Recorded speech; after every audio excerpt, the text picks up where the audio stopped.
On the morning of Thursday, October 8, 2009, 44-year-old Bobby Jamison set out in his truck with his wife Cheryl Lynn, their 6-year-old daughter Madison, and their loyal dog Maisie to visit a 40-acre piece of land the couple wanted to buy near Red Oak, about 30 miles from their hometown of Eufaula, Oklahoma. They were never seen alive again. Their truck was found undamaged and with fuel, indicating that no accident had occurred. The case became even more mysterious when police discovered their malnourished but still alive dog in the back seat. They also found the family's essential belongings, including cell phones, wallets, and even $32,000 in cash, suggesting that the family hadn't disappeared willingly.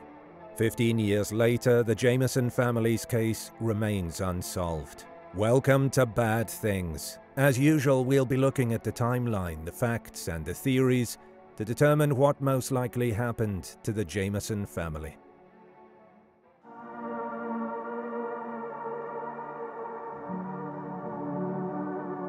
The couple first met in the summer of 2002.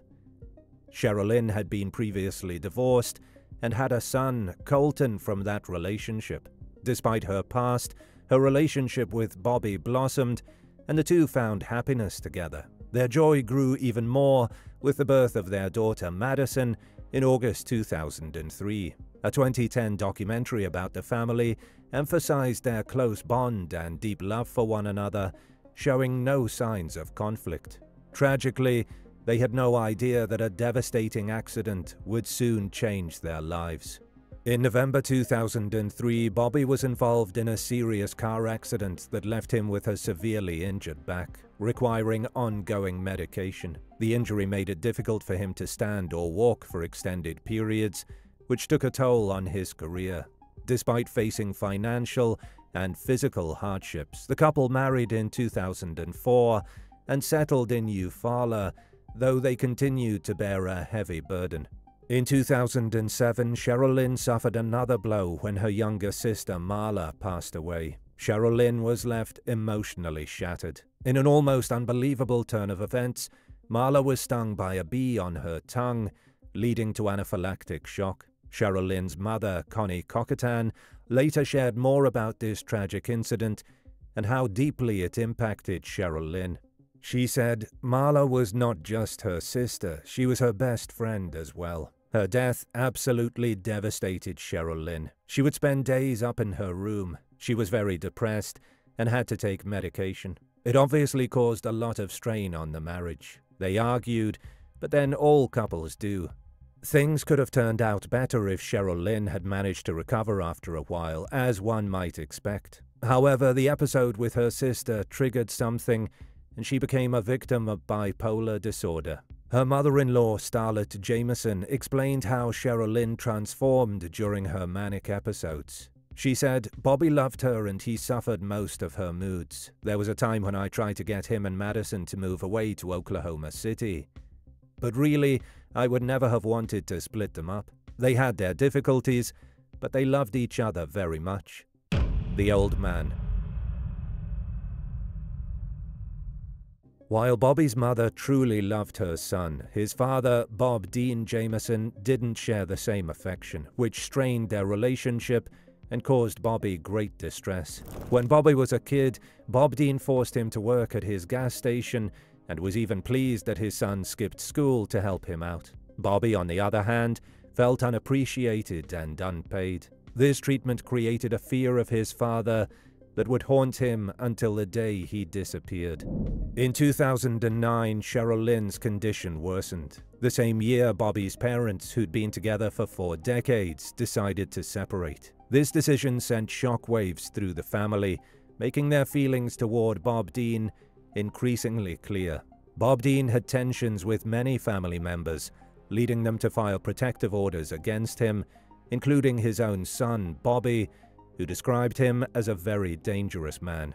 He even claimed his father wanted to kill him and his entire family. It's important to note that many people believe his increasing hostility toward those around him was due to age-related mental health deterioration at the time. When Bob Dean sold the gas station, he initially left Bobby out of the arrangement. As a result, Bobby and Cheryl Lynn had to fight to secure a portion of the proceeds. This led to a long-standing legal conflict between Bobby and his father, as Bobby was convinced he had worked under an agreement to receive half the proceeds from the sale. While reports vary, it's believed they ultimately received either $10,000 or $32,000. According to Starlet, Bobby's mother, investigators learned that the couple may have received as much as $64,000 in an out-of-court settlement. Regardless of the exact amount, they eventually reached an agreement. Family chaos. The family faced further challenges when Madison had an accident at school that knocked out her 2 front teeth. Concerned for her safety, Bobby and Cheryl Lynn decided to homeschool her. Around the same time, they brought a new dog, Maisie, into their home to be a companion for Madison.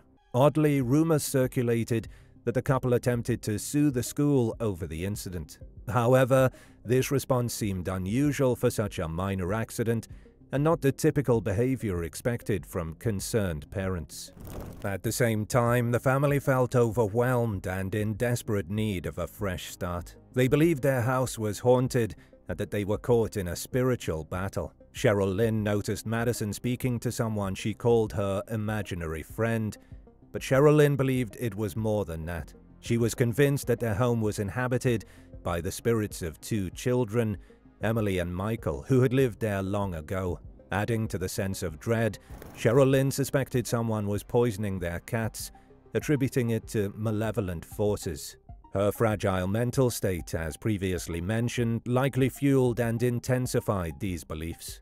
Recognizing the chaos they were living in, the family decided they needed a major change. Seeking peace and a fresh start, they made the decision to move to a remote mountain area. The day of the incident. Finally, October 8, 2009 arrived, and the family traveled to the Sans Bois Mountains to visit a piece of affordable land. They planned to relocate there immediately and use a shipping container as their temporary home. However, their journey that day resulted in their mysterious disappearance. The case took a turn when hunters discovered their truck 8 days after they were last seen, in the area where the family had planned to settle, but not at their specific land, indicating they never reached their intended destination. There were no signs of an accident. Their belongings remained in the truck, and their dog was found there too. But that wasn't all. A statement from Cheryl Lynn's mother, Connie, added an even more unsettling twist. The way their truck was left, it looks like it had been forced to stop by someone. Everyone round here knows there are lots of evil people up in those mountains. It's where outlaws like Jesse James used to hide out. It's so isolated, I'm scared to go up there.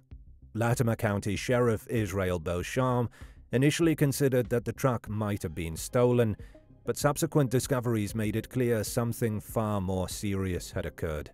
A large-scale search operation was launched, involving approximately 100 men, dogs, horses, and a drone carefully scouring the area. While the focused search yielded no clues, various analyses left investigators puzzled. If someone had planned a scenario involving the family, why would they leave $32,000 in the truck? Moreover, it's unlikely that the family disappeared willingly, given their physical limitations. Bobby, who struggled to stand for long periods due to his 2003 accident, couldn't have navigated hills with his wife and 6-year-old daughter. Investigators spent months interrogating potential suspects and pursuing leads related to the case. However, they reported no suspects or arrests, leaving many questions unanswered. For instance, the last photograph of Bobby's daughter on his phone became iconic. Her expressions were scrutinized for any helpful clues, with some interpreting distress. But, you know, children typically don't display specific expressions when photographed, so nothing came of that discussion. In November 2013, hunters stumbled upon the skeletal remains of an adult couple and a child in a wooded area less than 3 miles from where the Jamison family's truck had been found. Around the same time, Starlet prayed for a miracle and believed her prayers had been answered upon hearing about the discovery, even before official confirmation. It was later confirmed that the remains belonged to the Jamison family. Gary Perkinson, assistant special agent with the Oklahoma State Bureau of Investigation, had to explain why the remains were discovered 4 years after the incident. The fact that prior searches had been conducted in the area raised questions, and this sudden discovery seemed highly suspicious. However, Perkinson clarified that the remains could have been concealed by fallen leaves, causing rescuers to miss them. An OSBI media release further addressed the issue, stating the area where the human remains were found is a very rugged mountainous region, making search efforts more difficult. No evidence at the scene aided in identifying the remains, which were turned over to the state medical examiner's office. Unfortunately, this significant discovery didn't provide any clear answers. The medical examiner's office was unable to determine a cause of death, possibly due to the remains being incomplete. Despite various clues, there are still no suspects or definitive answers, even after 15 years since the family vanished.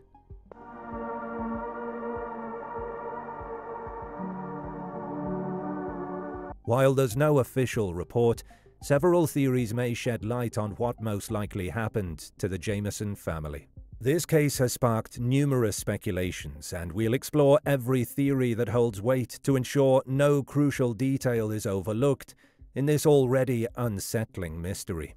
Succumb to the elements. The family may have simply gotten lost in the woods and succumbed to hypothermia and exposure. It's clear they weren't very familiar with the area, and they might have left their truck to explore. Heavy rains were reported in the region during the days following their disappearance, and with their jackets left behind in the truck, it's likely they struggled in the cold, with temperatures dropping to around 40 degrees Fahrenheit. Ultimately, they may have perished in the harsh conditions, their bodies eventually concealed by the dense foliage that covered the area.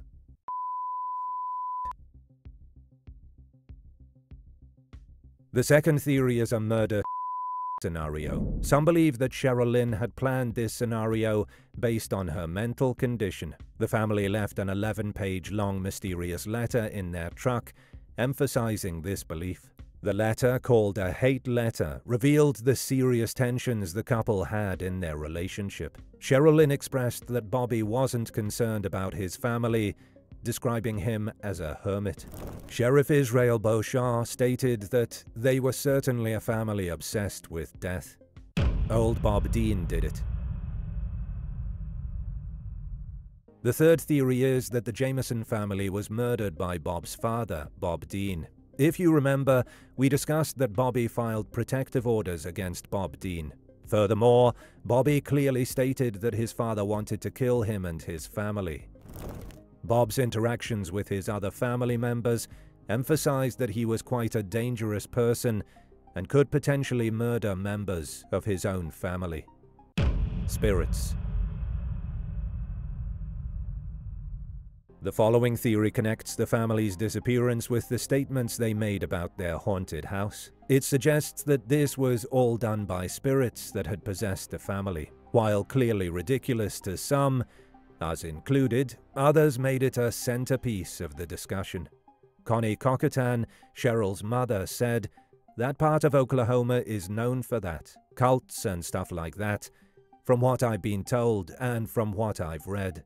Unfortunately, Connie couldn't mention the specific cult responsible for the murder, making her statements less impactful. However, the theory was considered because Bobby was also reported searching for a way to get special bullets to shoot the spirits. The last known footage outside their home showed that the couple was in an almost catatonic state, packing up their belongings into their vehicle. Some claimed that this was the work of spirits that had possessed the entire family. Drugs. Our fifth theory reveals a quite different perspective on the Jamison family and suggests that their fate stemmed from drugs they were using or dealing with. This theory wasn't randomly shared. The police considered it based on the scenario at the time of the investigation. It's likely that the couple intended to make a drug deal on October 8, 2009, and when the deal went wrong, The family could have been murdered immediately. Foul play. The last theory is kidnapping, which comes with clear evidence based on the couple's cell phones left behind. Investigators believed that somebody might have used Bobby's phone to make calls 4 days after their disappearance. Furthermore, with their other essentials, especially their loving dog, left behind, this supports the idea that the family was abducted against their will.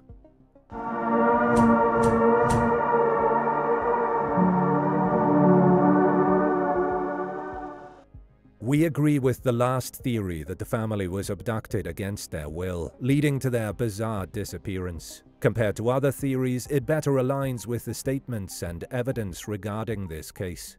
For example, the theory that the family would have been lost in the woods and died fails to answer many questions. Why would the family bother leaving their truck and exploring an area they weren't familiar with? Even if they did, why would they take their 6-year-old daughter on that extensive hike? Cheryl Lynn's involvement in this case seems highly improbable for several reasons. There were no signs of a struggle, such as blood or broken glass. How could she have shot herself after allegedly killing her family without leaving the gun behind? Given her mental state, it's unlikely she would have been capable of planning such a meticulously undetectable scenario. Although Bob Dean was a key suspect, it's important to note that at 67 years old and in a disturbed mental state, it's unlikely he had the capacity to track the family and murder them in the woods. Jack Jamison, Bobby's uncle, claimed that Bob was either in a hospital or in a rest home, but surely not stable enough to be involved. Following Bob Dean's death 2 months after this incident, the theory further lacks intensity. When it comes to drug involvement, what about the $32,000 they left behind? Why wouldn't that have played a part in the deal? If the couple was under the influence of drugs during the journey, then how could things escalate to the point of leaving no trace behind? Furthermore, it's clear that this case has nothing to do with the work of spirits. While there's no clear evidence supporting this creepy theory, it probably grabbed attention that could have been given to the actual culprit who abducted the family.